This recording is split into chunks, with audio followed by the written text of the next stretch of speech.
بسم اللہ الرحمن الرحیم۔ السلام علیکم۔ نالج اینڈ ٹپ سے نئی انفارمیٹیو ویڈیو کے ساتھ حاضر ہوں۔ امید کرتا ہوں آپ سب بھی خیر و عافیت سے ہوں گے۔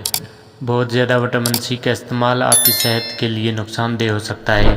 کسی بھی سپلیمنٹ کے ذریعے بہت زیادہ وٹامن سی کا استعمال معدے کی تکلیف کا باعث بن سکتا ہے۔ یہ متلی، پیٹ میں درد اور گیس کی وجہ بنتا ہے۔ گردے میں پتھری۔ وٹامن سی کا زیادہ استعمال گردے میں پتھری کی وجہ بن سکتا ہے۔ وٹامن سی جسم میں آکسیلیٹ کی شکل اختیار کرتا ہے جو کیلشیم کے ساتھ مل کر گردے میں پتھری کی نشوونما کا باعث بنتا ہے۔ آئرن کو جذب نہیں کرتا۔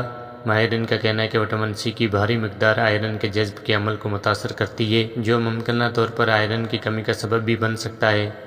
غذائیت کے توازن کو خراب کرنا۔ وٹامن سی کا زیادہ استعمال جسم میں دیگر ضروری وٹامنز اور معدنیات کے توازن میں خلل ڈالتا ہے۔ یہ کچھ غذائی اجزاء کے جذب ہونے میں مداخلت کرتا ہے جو عدم توازن کا باعث بن سکتا ہے۔ جلد کی چمک یا سرخی۔ کچھ افراد جب وٹامن سی سپلیمنٹس کی زیادہ خوراک لیتے ہیں تو ان کی جلد سرخ ہو سکتی ہے۔ وٹامن سی کا یہ ایک عارضی منفی اثر ہے۔